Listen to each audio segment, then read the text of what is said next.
Folks, in this video we are going to study and we are going to deal with the process of adoption of a child in India. So let's start with the meaning of adoption. So adoption is the act of taking something on as your own. Adoption क्या है? Adoption एक act है क्या चीज़ करने के लिए? To taking something on as your own. तो किसी भी चीज़ को अपनाने के लिए जो प्रोसेस यूज होता है उस प्रोसेस को बोलते हैं एडॉप्शन. नेक्स्ट पॉइंट क्या है? Adoption usually refers to the legal process of becoming a non biological parents of a child. Adoption usually refers to the legal process of becoming a non biological parents of a child. ये हो गया adoption का मतलब कि adoption का करोगे आप तो उससे होगा क्या? क्या होगा? आप किसी के नॉन बायोलॉजिकल पेरेंट्स बनोगे. नेक्स्ट स्टेप है what is adoption policy. Adoption policy क्या है कि एडॉप्ट कौन कौन कर सकता है. मेल का भी अडॉप्ट कर सकता है और फीमेल का भी अडॉप्ट कर सकती है. तो सबसे पहले देखते हैं मेल का भी अडॉप्ट कर सकता है. तो any male is allowed to adopt a child. Any male is allowed to adopt a child if he has a sound mind and is not a minor. Male कब एलिजिबल होगा? First वो sound mind होना चाहिए, दूसरा वो minor नहीं होना चाहिए. ये दो चीज़ें होंगी तो एक मेल अडॉप्ट कर सकता है एक चाइल्ड को. सेकंड और भी बहुत सारी चीज़ें हैं नीचे हम लोग डिस्कस करेंगे. सेकंड क्या है? If living with a live in partner their consent would be required for adoption. If आप अगर किसी लिव इन रिलेशनशिप में हो या फिर किसी के साथ रह रहे हो तो उस कंडीशन में मेल को जो उसका पार्टनर है उससे कंसेंट लेना ज़रूरी है for the process of adoption of a child unless they are declared unfit by the court to do so. कब? जब तक वो कोर्ट ने उनको ऐसा जब तक नहीं बोला है कि आप ये प्रोसेस के लिए एलिजिबल नहीं हो तब तक. अगर उनको कोर्ट ने बोल दिया है कि आप एलिजिबल नहीं हो या फिर आप नहीं अडॉप्ट कर सकते तो फिर वो उस क्राइटेरिया से बाहर हो जाएंगे. अब सेकंड क्या है? फीमेल कब अडॉप्ट कर सकती है. फीमेल एक चाइल्ड कब अडॉप्ट कर सकती है? So any female is allowed to adopt a child. जिसे मेल अडॉप्ट कर सकता है उसे फीमेल भी अडॉप्ट कर सकती है, लेकिन कब? If she has a sound mind and is unmarried. वो फीमेल कब अडॉप्ट कर सकती है? वो साउंड माइंड होनी चाहिए और दूसरी अनमैरिड होनी चाहिए, तब जाके वो अडॉप्ट कर सकती है एक चाइल्ड को. तो ये था मेल कब अडॉप्ट कर सकते हैं और फीमेल कब अडॉप्ट कर सकती है. नेक्स्ट क्या है? इस adoption is free in India. Next question ये है कि is adoption free in India. So the cost of a adoption in India varies depending on the agencies you choose and the type of adoption. मतलब इसका जो fees है या फिर इसका जो एक्सपेंस है वो उस पर डिपेंड करता है कि आपने कौन सी एजेंसी चूज़ की है for the process of adoption of a child. अगर आपकी एजेंसी स्टेट की है या फिर सेंटर की है या फिर स्पेशल एजेंसी कोई है तो जो आप एजेंसी चूज़ करोगे उसके हिसाब से आपका एक्सपेंस रहेगा. एक्सपेंस किस तरीके के होंगे वो बता दो आपको. स्टडी फीस होगा, लीगल फीस होगा, कोर्ट फीस होगा और कुछ मिसलिनियस फीस होंगे. यही सारे फीस है जो आपको इस प्रोसेस में लगेगा. तो उसका जो भी मिनिमम या फिर जो भी खर्चा होता होगा वही खर्चा है सिर्फ, बाकी और एक्स्ट्रा खर्चा कुछ नहीं. कि अगर आपको एक चाइल्ड अडॉप्ट करना है तो आपको 2 लाख रुपया 10 लाख रुपया भरना पड़ेगा, ऐसा कुछ भी नहीं है. सिर्फ आपकी जो स्टडी फीस है, लीगल फीस है, कोर्ट फीस है, आपको यही सारी चीज़ें आपको पे करनी होगी. The cost of inter-country adoption is usually higher than the domestic adoption. Inter-country आप अगर करोगे तो आपका सीधी सी बात है कि कॉस्ट बढ़ जाएगा. अगर आप डोमेस्टिक कर रहे हो तो आपका एक्सपेंस कम होगा. तो डोमेस्टिक का एक्सपेंस कम होता है इंटर-कंट्री से. इंटर-कंट्री एडॉप्शन में कॉस्ट आपका ज़्यादा लगता है.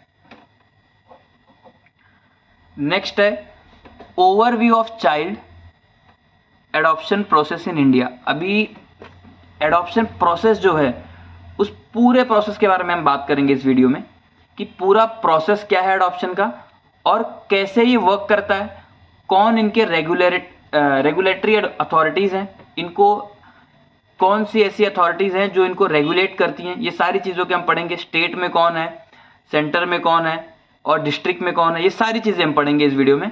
मैं आपको जिस पीडीएफ से मैं आपको ये बता रहा हूँ या फिर मैंने आपको पढ़ा रहा हूँ, ये मैंने खुद बनाया हुआ है पीडीएफ, ये मैं आपको शेयर करूँगा, डिस्क्रिप्शन में इसका लिंक डाल दूंगा, आप वहाँ से इसको एक्सेस कर सकते हो।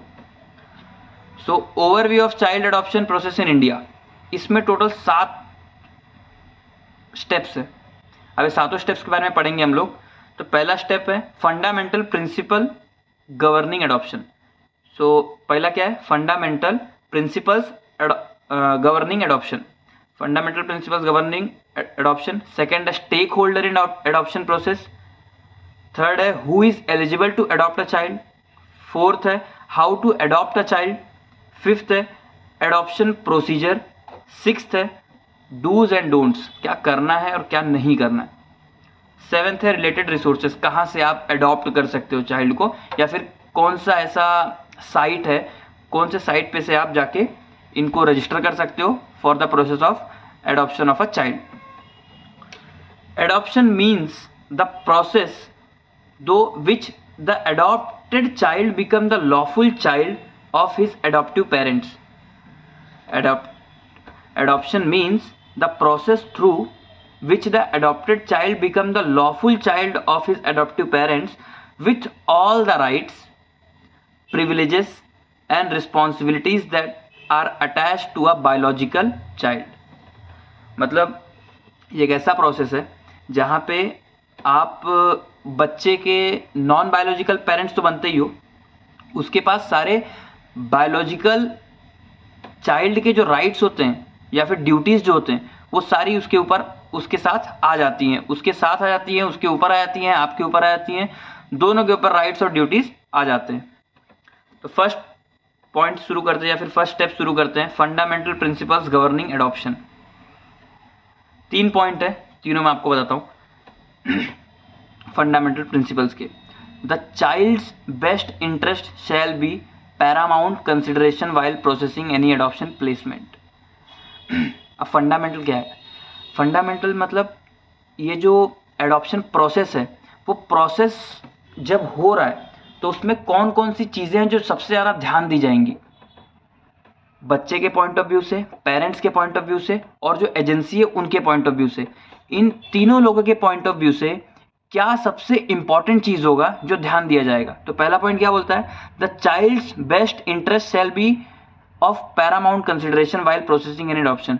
मतलब जो चाइल्ड होगा जिसका एडॉप्शन होना है उसका इंटरेस्ट सबसे ज़्यादा ध्यान दिया जाएगा कि उसको क्या है, उसको क्या करना है, उसको क्या एडॉप्ट होना है, नहीं होना है, क्या है उसका जो भी इंटरेस्ट होगा उसका, वो सबसे पहले ध्यान दिया जाएगा।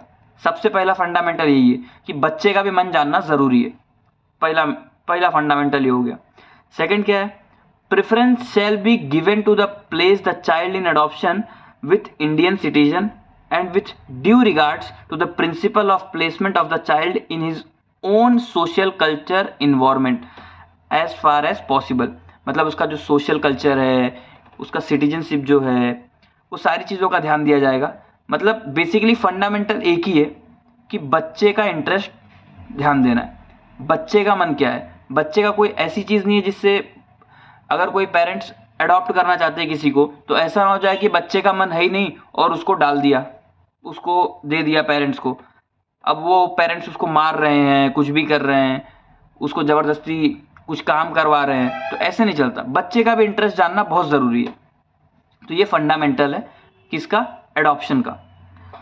All adoptions shall be registered on the child adoption resource information and guidance system and the confidentiality of the same shall be maintained by the authority. जितने भी एडॉप्शन होते हैं वो सारे एडॉप्शन रजिस्टर्ड होते हैं गवर्नमेंट के पोर्टल पे, गवर्नमेंट के एजेंसीज के थ्रू। अब रजिस्टर करना क्यों ज़रूरी है, अब ये एडॉप्शन जो हो रहा है, अगर कोई किसी को अडॉप्ट करना चाह रहा है, किसी की कोई ज़िंदगी बना रहा है या फिर जो कुछ भी है, तो इसको रजिस्टर करना क्यों ज़रूरी है। रजिस्टर करना इसके लिए ज़रूरी है क्योंकि अगर ये गवर्नमेंट इसके ऊपर ध्यान नहीं देगी तो बहुत सारी ऐसी पॉसिबिलिटीज़ है कि बहुत सारे लोग ऐसे भी हैं कि जो बच्चों को अडॉप्ट करेंगे और उनको फिर गलत चीज़ों में डाल देंगे, उनके साथ गलत हरकतें करेंगे, उनको गलत चीज़ों में लगा देंगे, इल्लीगल एक्टिविटीज़ में लगा देंगे। तो ऐसी बहुत सारी चीज़ों को रोकने के लिए रजिस्टर किया जाता है। अब रजिस्ट्रेशन से क्या होता है, गवर्नमेंट के पास जितने भी अडॉप्टेड चाइल्ड होते हैं, इन सब का रिकॉर्ड होता है कि कितने बच्चे अडॉप्ट हुए हैं और ये अभी कर क्या रहे हैं, कहाँ पे हैं। इन सब का डाटा गवर्नमेंट एजेंसीज के थ्रू गवर्नमेंट के पास होता है, इसीलिए रजिस्टर करना बहुत ज़रूरी है। और इस प्रोसेस में कोर्ट का ऑर्डर भी लगता है। अगर आप किसी बच्चे को अडॉप्ट कर रहे हो तो उस एडॉप्शन के प्रोसेस में कोर्ट ऑर्डर भी होता है। लास्ट स्टेज है कोर्ट ऑर्डर। जब तक कोर्ट ऑर्डर नहीं करेगी आप बच्चे को अडॉप्ट नहीं कर पाओगे, वो पूरा रजिस्ट्रेशन कंप्लीट नहीं होगा। तो फंडामेंटल्स क्लियर हो गए। सेकेंड पॉइंट है stakeholders in adoption process. अब स्टेक होल्डर क्या होता है? स्टेक होल्डर मतलब क्या? स्टेक होल्डर मतलब रेगुलेटरी अथॉरिटीज। इसको रेगुलेट कौन करता है, किसके पास पावर होता है, कौन देख रेख करता है? अब सेंटर जो है, सेंटर तो पूरे इंडिया को नहीं देख सकती है एक साथ। तो सेंटर ने क्या किया, सेंटर ने डिवाइड कर दिया state wise, district wise. Centre ने स्टेट वाइज डिवाइड किया, स्टेट ने डिस्ट्रिक्ट वाइज डिवाइड कर दिया कि अब जो छोटे छोटे जगह हैं वो भी कवर हो गए और सारा इंफॉर्मेशन भी सेंटर के पास एक साथ पहुंच रहा है। लेकिन मेन जो अथॉरिटी है वो है सेंटर। सारा डाटा कलेक्ट होके कहाँ जाएगा? सेंटर के पास जाएगा। अब डिस्ट्रिक्ट जो है वो सारा डाटा किसको देगी? स्टेट को देगी। स्टेट जो है वो सारा रिपोर्ट किसको देगी? सेंटर को देगी। तो इस चेन के हिसाब से गवर्नमेंट के पास, सेंटर के पास सारी इंफॉर्मेशन होती है एडॉप्शन की, कि कितने एडॉप्शन हुए हैं, कितने रजिस्टर्ड हुए हैं और कितने इलीगली अडॉप्ट किए हैं, कितने लोगों ने बच्चे। तो इलीगली जो अडॉप्ट किए हैं वो सारे अडॉप्शन कैंसिल होते हैं और वो इलीगल है। तो कभी भी अगर आपको अडॉप्ट करना है किसी बच्चे को तो आप लीगली जाओ, लीगली एजेंसीज हैं गवर्नमेंट की, उनको अप्रोच करो। वो आपको प्रॉपर गाइडेंस देंगे कि आपको कहाँ रजिस्टर करना है, कौन से पोर्टल पे जाना है, कैसे जाना है, क्या क्या डॉक्यूमेंट्स लगेंगे, वो सारी चीज़ें आपको बताएंगे। ये भी आपको बताएंगे कि आप एलिजिबल हो कि नहीं हो। तो देखते हैं सबसे पहले central adoption resource authority, CARA, central adoption resource authority. इसका काम क्या है? इसका काम है ensure smooth functioning of the adoption process from time to time, issues adoption guidelines, laying down procedures and process to be followed by the different stakeholder of the adoption program। इसका काम क्या है कि गाइडलाइंस निकालना, किसके लिए? Adoption process के लिए। और जो स्टेक होल्डर्स हैं डिफरेंट, इन्होंने जो लोअर लेवल पे स्टेक होल्डर्स बनाए उनसे प्रॉपरली रिपोर्ट कैसे लेना है, कितने टाइम में लेना है, ये सारी चीजें कौन देखता है? सेंटर देखती है। सेंट्रल एडॉप्शन रिसोर्स अथॉरिटी ये देखती है, इसके पास सारा पावर होता है। ये मेन अथॉरिटी है, इसके नीचे स्टेट, इसके नीचे, उसके नीचे डिस्ट्रिक्ट। अब इसका काम क्या है? Ensures smooth functioning of the adoption process from time to time. इसका काम क्या है? Ensure smooth functioning of the adoption process from time to time, issues adoption guidelines, laying down procedures and processes to be followed by the different stakeholder of the adoption programme. जो different stakeholders हैं उनको कैसे work करना है, उनके लिए guideline निकालता कौन है? सेंट्रल निकालता है, सेंट्रल एडॉप्शन रिसोर्स अथॉरिटी निकालता है। तो सेंटर का समझ में आ गया।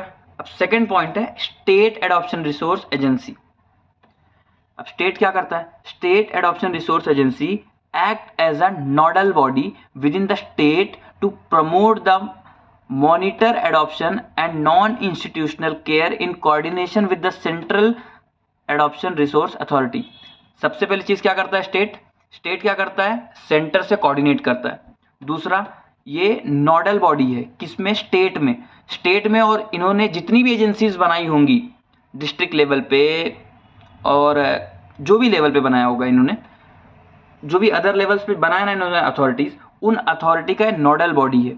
मतलब ये मेन बॉडी है। ये जो बाकी एजेंसीज इन्होंने बनाई है ना अलग अलग जगहों पे, अलग अलग डिस्ट्रिक्ट्स में, तो सारी डिस्ट्रिक्ट जो है ना वो सारी डिस्ट्रिक्ट किसको रिपोर्ट करेगी? स्टेट को रिपोर्ट करेगी। ये मेन बॉडी है। किसके लिए? वो नीचे वाले एजेंसीज के लिए। और ये किसको रिपोर्ट करेगा? ये रिपोर्ट करेगा सेंटर को। सेंटर है मेन बॉडी, उसके नीचे स्टेट, स्टेट के नीचे डिस्ट्रिक्ट। स्टेट हो गया, स्टेट का क्या काम है। थर्ड है specialised adoption agency, SAA। Specialised adoption agency is recognized by the state government under subsection 4 of section 41 of the act for the purpose of placing children in adoption। अब ये क्या है, स्पेशलाइज्ड एडॉप्शन एजेंसी क्या है। अब मैंने तो आपको बताया कि अगर लोगों को अडॉप्ट करना है तो कहाँ जाएंगे, जो एजेंसीज स्टेट ने बना के रखी है, कि हर डिस्ट्रिक्ट में बना के रखा है स्टेट ने एजेंसीज, उनके पास जाओ, आप वहाँ पे अप्रोच करो, आपको इन्फॉर्मेशन देंगे कि कैसे कैसे रजिस्टर करना है, कैसे कैसे प्रोसीजर फॉलो करना है, फिर आपका एडॉप्शन प्रोसेस शुरू होगा। अब ये स्पेशलाइज्ड एडॉप्शन एजेंसी क्या है, अब इसका काम क्या है पता है। Section 35 of juvenile justice act क्या बोलता है, उसमें लिखा भी हुआ है।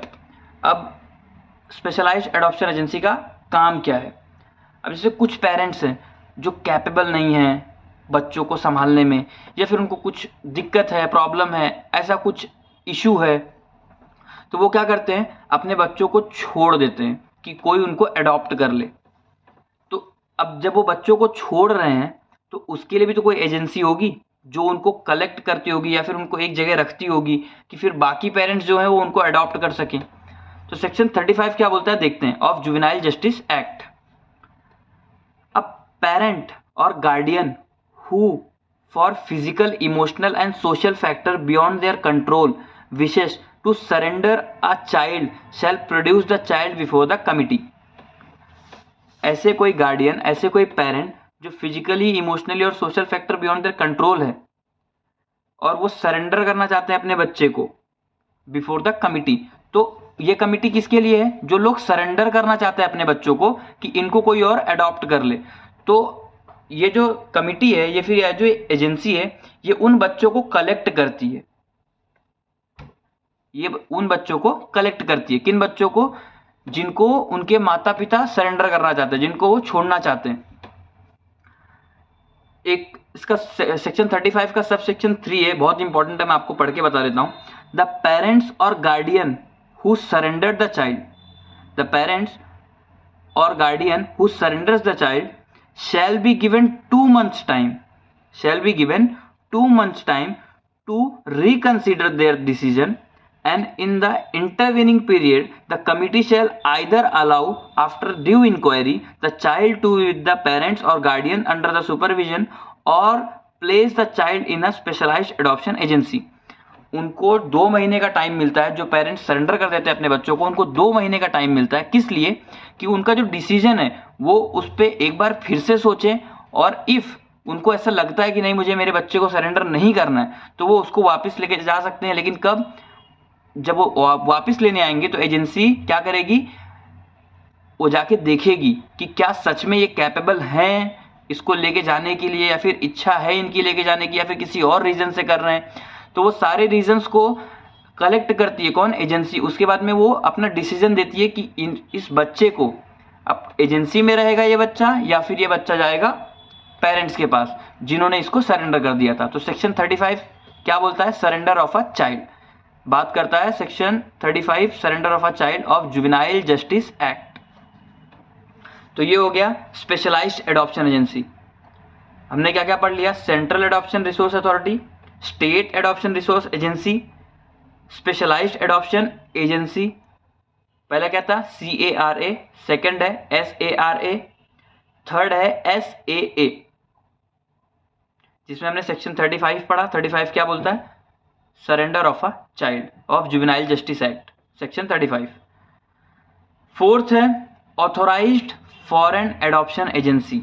अब ये फॉरेन एडॉप्शन एजेंसी भी रखना पड़ेगा, क्योंकि कोई बाहर की कंट्री में से अगर कोई किसी बच्चे को अडॉप्ट करना चाहता है, समझ लो कोई बाहर का कंट्री है जहाँ का कोई पेरेंट्स हैं जो, या फिर कोई मेल या फिर फीमेल हैं जो किसी बच्चे को इंडिया में से अडॉप्ट करनी चाहती हैं, तो उनके लिए क्या प्रोसीजर होगा, उनके लिए कोई अथॉरिटी होनी चाहिए। तो उनके लिए अथॉरिटी बनी है authorised foreign adoption agency, AFAA। Authorised foreign adoption agency is recognized as a foreign social or child welfare agency that is authorized by the Central Adoption Resource Authority on the recommendation of the concerned central authority or government department of that the country for coordinating all matters relating to adoption of an Indian child by a citizen of that country. इसको किसने लाया है? Centre ने लाया है. Central adoption resource authority इसको govern करती है, और जो भी बच्चे इंडिया से बाहर जा रहे हैं उन सबका रिपोर्ट, या फिर इंडिया में आ रहे हैं, इन सबका रिपोर्ट कौन रखता है? ये ऑथोराइज्ड फॉरेन एडॉप्शन एजेंसी रखती है.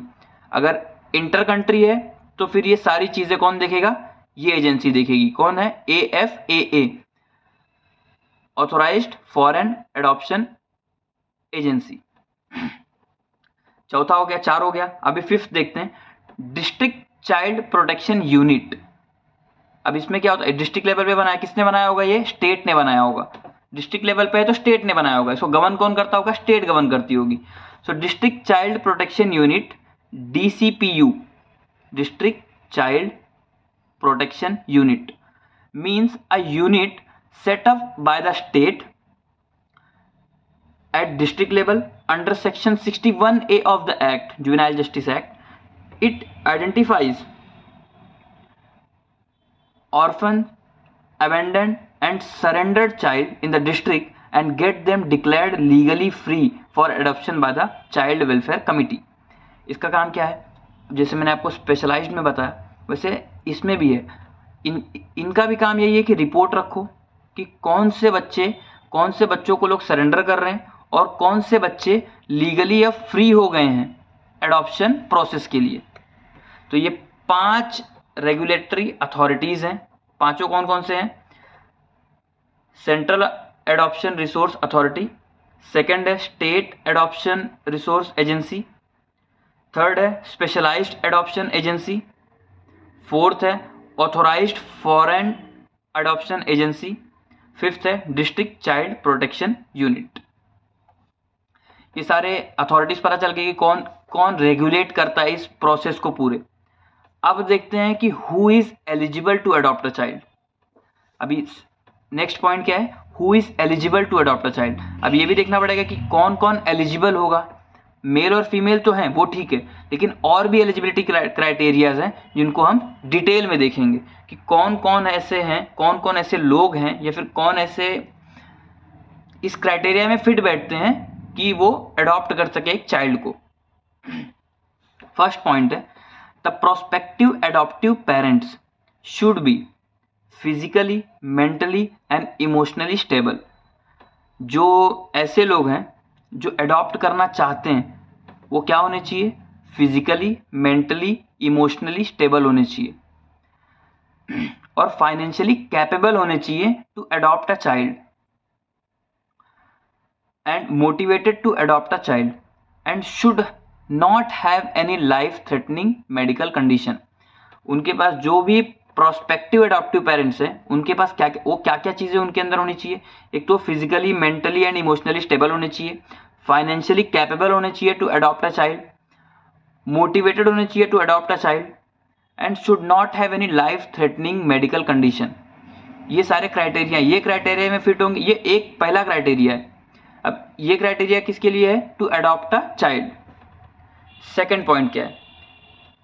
Any prospective adoptive parent irrespective of his marital status and whether or not he has his own biological son or daughter can adopt a child. समझे? फिर से बताता हूं. any prospective adoptive parent irrespective of his marital status and whether or not he has his own biological son or daughter can adopted a child.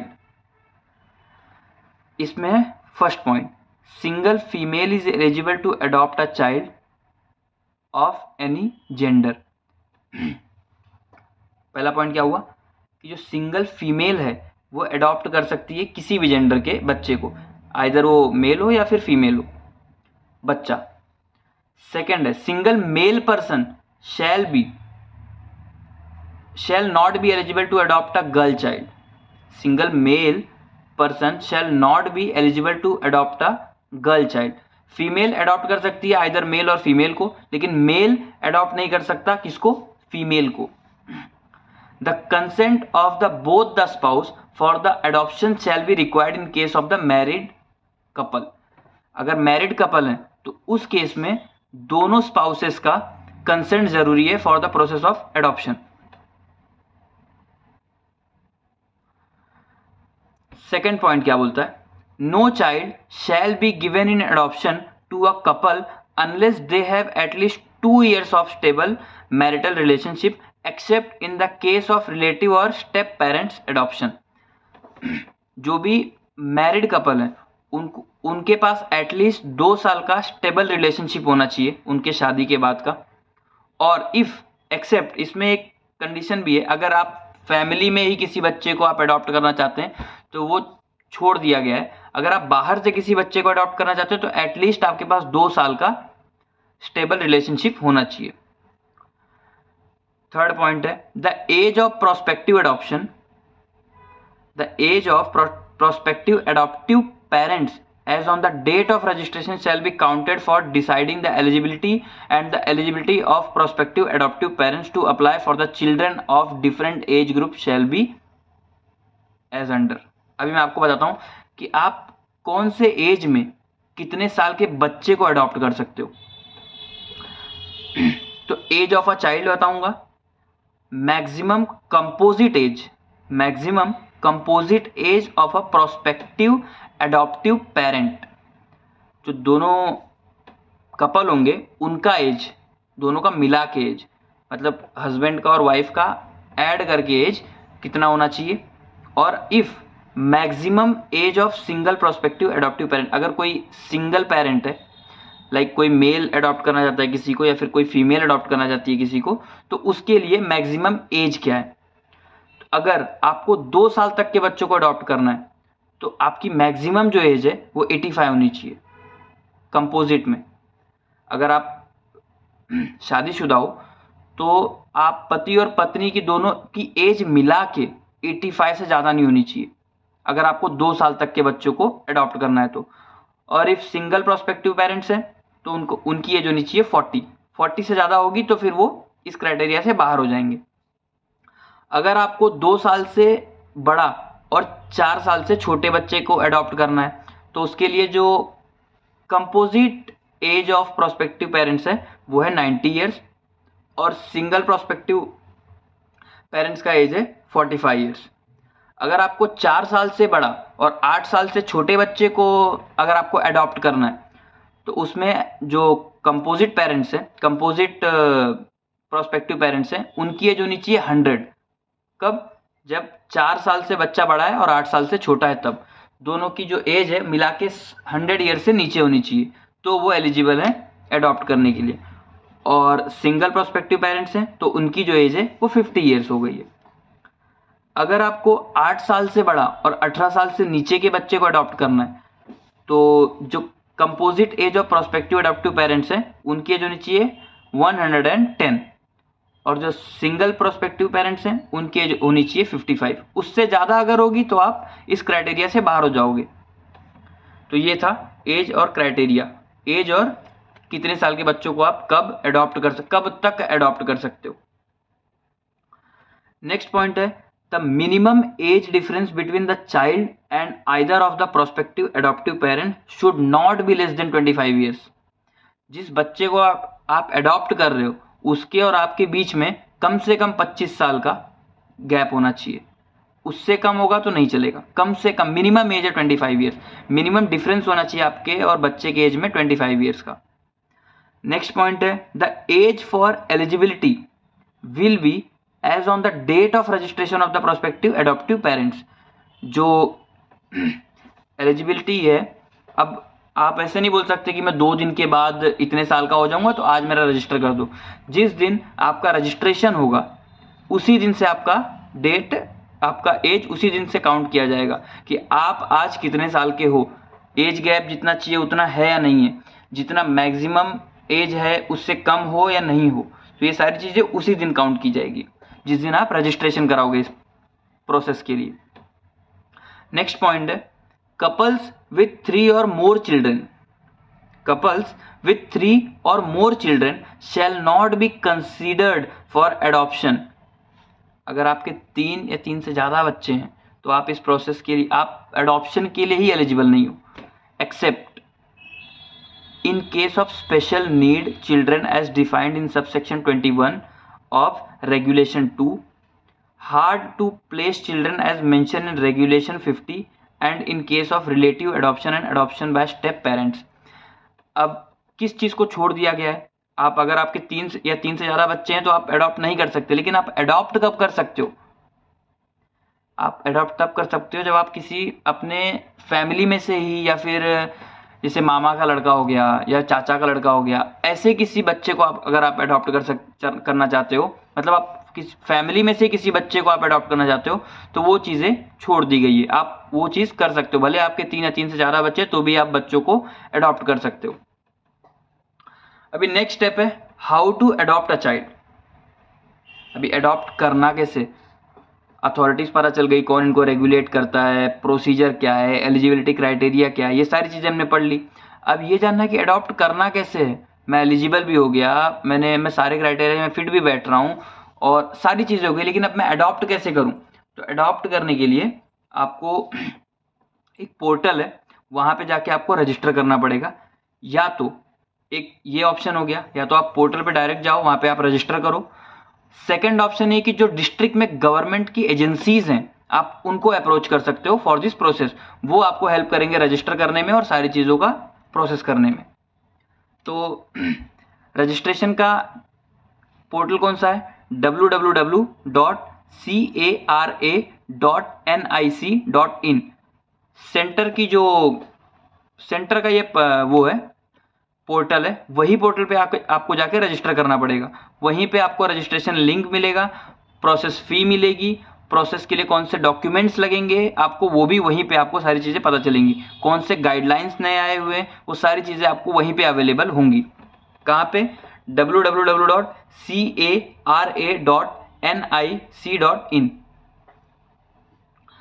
For the further details please visit the website www.cara.nic.in. It is now mandatory to register online or on Carings, CARINGS. It is mandatory to register online on Carings to adopt a child. If you are not familiar, unable to register online, you can approach the district child protection officer of the district. मैंने जैसा आपको बताया कि आप district में जो agencies है वहाँ पे आप जाके इंक्वायरी करो, वो आपको हेल्प करेंगे रजिस्टर करने में भी और आपको बच्चे को अडॉप्ट करने में भी हेल्प करेंगे। अब प्रोसीजर क्या है? अब चलो मैंने रजिस्टर भी कर दिया, जाके सेंटर के पोर्टल पे मैंने जाके रजिस्टर भी कर दिया। अब प्रोसीजर भी होगा कुछ, तो प्रोसीजर मैं आपको बताता हूँ। Parents register online on CARINGS. CARINGS क्या? www.cara.nic.in। पहला ये हो गया, आपने रजिस्टर कर लिया। Select preferred adoption agency for state, कौन से स्टेट में हो, कहाँ पे आपको करना है, कौन से जगह पे आपको एडॉप्शन करना है, ये सारी चीज़ें आपको सिलेक्ट करनी पड़ेगी। फिर आपको यूज़र आईडी क्रिएट करना पड़ेगा, user ID and password create करना पड़ेगा। आपको डॉक्यूमेंट्स अपलोड करने पड़ेंगे with in 30 days of registration. फिर आपको वहाँ से आपको एक रजिस्ट्रेशन नंबर मिलेगा। फिर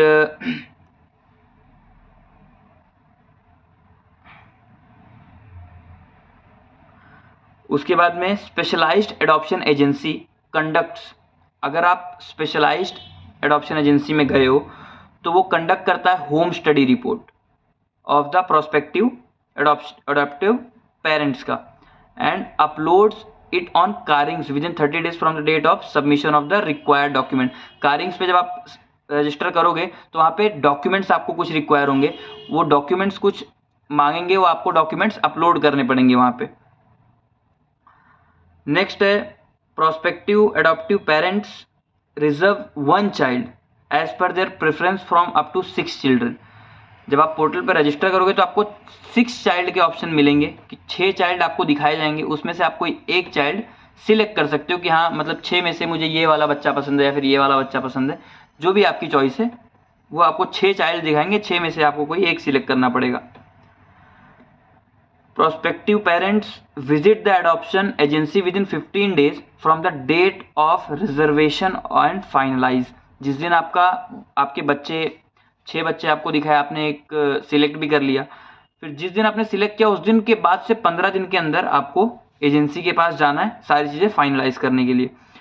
if the child is not finalise within the stipulated time, the prospective parents come down in the seniority list. उनका एक लिस्ट होता है सीनियरिटी का, अगर आप सिलेक्ट नहीं कर पा रहे हो तो आप उसमें डाल दिए जाओगे। On acceptance of the child by the prospective parents, state authority completes the referral and the adoption process on carings। जैसे आपने सिलेक्ट कर लिया बच्चों को, स्टेट क्या करेगा, वो प्रोसेस आगे बढ़ा देगा कारिंग्स के ऊपर, जो भी उसका अडॉप्शन प्रोसेस है वो आगे रेफर कर देगा। जैसे आपने रजिस्ट्रेशन कंप्लीट कर दिया और सारे प्रोसेस कंप्लीट कर दिए, बच्चे आपने सिलेक्ट कर लिया। नेक्स्ट क्या है, prospective parents take the child in pre adoption foster care and SAA state adoption agency files petition in the court। जैसे आपने ये सारी चीज़ें कर ली, बच्चे सिलेक्ट कर लिए, उसके बाद में जो स्टेट एडॉप्शन एजेंसी है वो पिटीशन फाइल करेगी कोर्ट में, किसके लिए, for the legal process of adoption. Then adoption court order issued, उसके बाद में एडॉप्शन कोर्ट का ऑर्डर इशू होगा और आप नॉन बायोलॉजिकल पेरेंट्स बन जाओगे उस बच्चे के। Post adoption follow-ups reports is conducted for the period of 2 years। जिस दिन से आपने बच्चे को अडॉप्ट कर लिया 2 साल तक क्या होएगा, रिपोर्ट तैयार होगा। रिपोर्ट कौन तैयार करेगा, डिस्ट्रिक्ट या फिर स्टेट, और वो रिपोर्ट किसके पास जाएगा, सेंटर के पास, कि बच्चा अभी ये प्रोसेस में है या फिर ये कंडीशन में है। वो सारी चीज़ों का रिपोर्ट जाएगा स्टेट के सेंटर के पास। और भी बहुत सारे डॉक्यूमेंट्स जो लगते हैं, जो सारे प्रोसेसेस लगते हैं, वो मैंने पीडीएफ में मेंशन किया हुआ है कि जो आपका डॉक्यूमेंट होगा वो डॉक्यूमेंट का साइज़ कितना होना चाहिए, कौन कौन से डॉक्यूमेंट लगेंगे, वो मैंने सारी चीज़ें इस पीडीएफ में लिख के रखी हैं। मैं ये पीडीएफ आपके साथ शेयर करूंगा, डिस्क्रिप्शन में लिंक डाल दूंगा पीडीएफ का, आप वहाँ से एक्सेस कर सकते हो और उस सारी चीज़ों को आप देख सकते हो।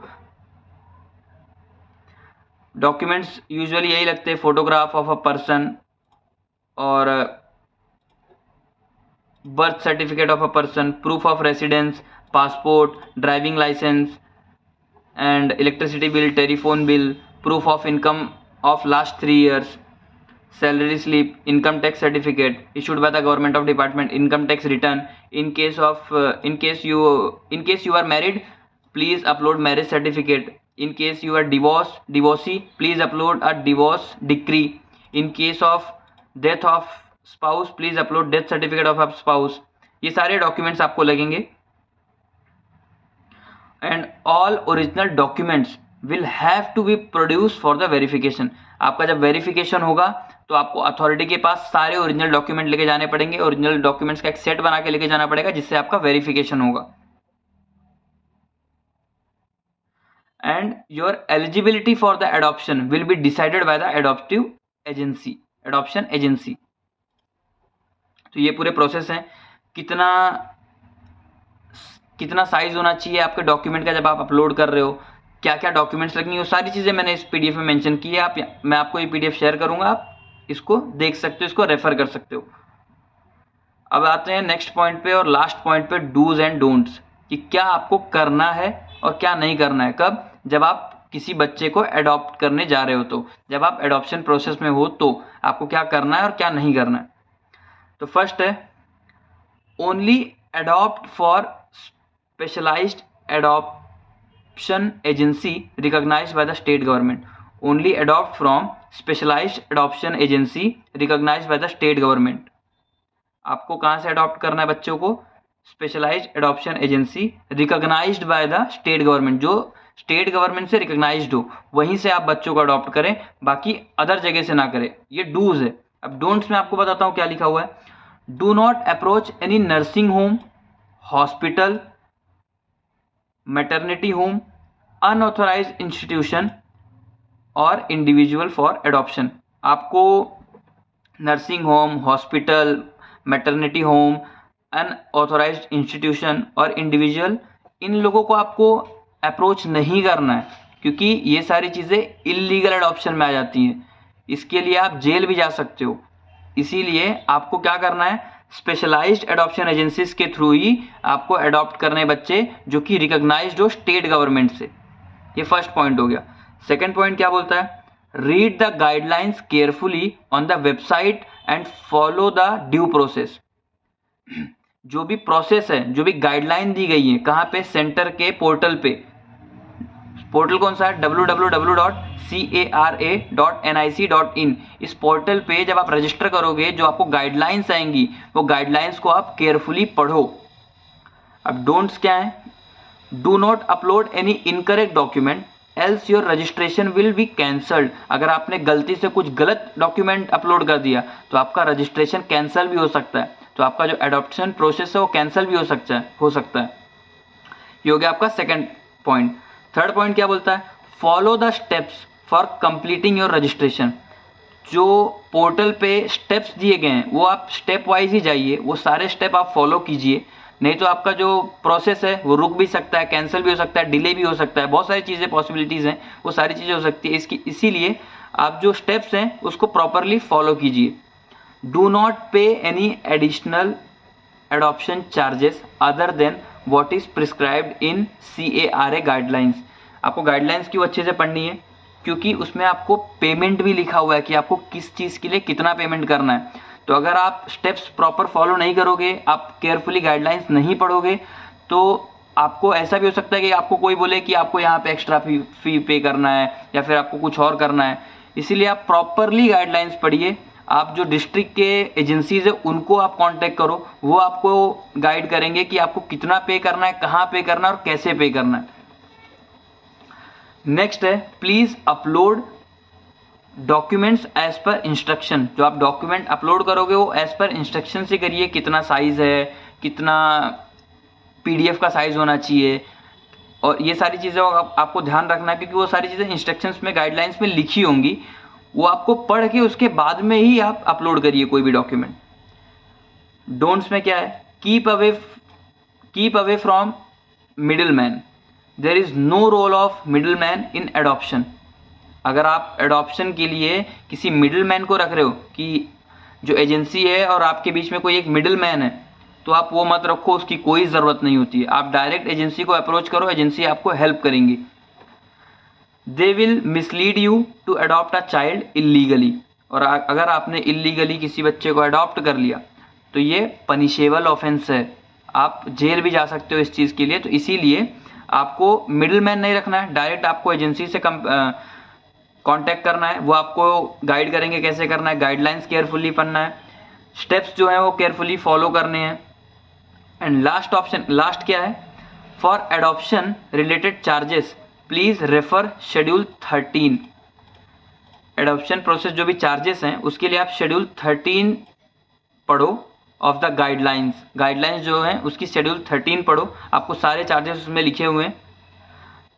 Guidelines governing adoption of child 2015, schedule 13 किसका, for adoption related charges please refer schedule 13 of the guidelines governing adoption of child 2015।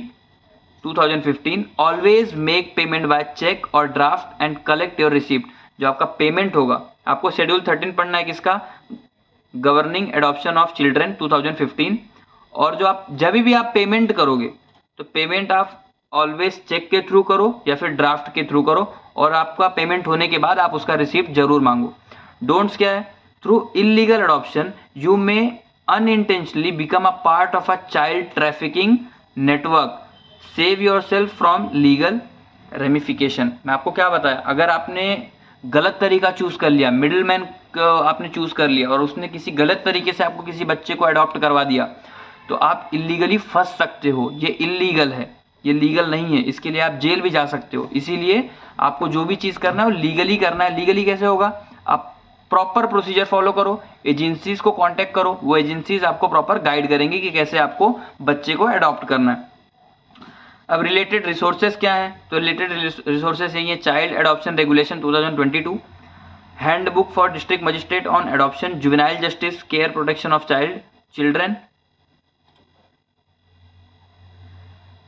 Adoption regulation 2022, list of district child protection unit DCPU, specialised adoption agencies, ये सारे related resources हैं।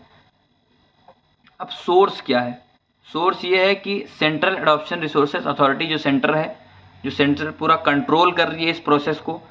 तो आपको अगर बच्चे को adopt करना है तो आप www.cara.nic.in पे जाके आप रजिस्टर करिए। और अगर आपको ये सब चीज़ें करने में कोई प्रॉब्लम हो रही है तो आप डिस्ट्रिक्ट में जाके जो एजेंसीज हैं, स्टेट ने जो एजेंसीज बनाई हुई हैं, उन एजेंसीज को आप कांटेक्ट कर सकते हो। वो आपको प्रॉपरली गाइड करेंगे कि आपको किस किस प्रोसीजर को फॉलो करना है और कितने स्टेप्स के बाद आपका बच्चा अडॉप्ट हो जाएगा। तो ये था पूरा प्रोसीजर। और ये जो भी मैंने आपको बताया है, ये मैंने एक PDF बनाया हुआ है, वो PDF मैं आपके साथ शेयर करूँगा। और थैंक यू फॉर लिसनिंग।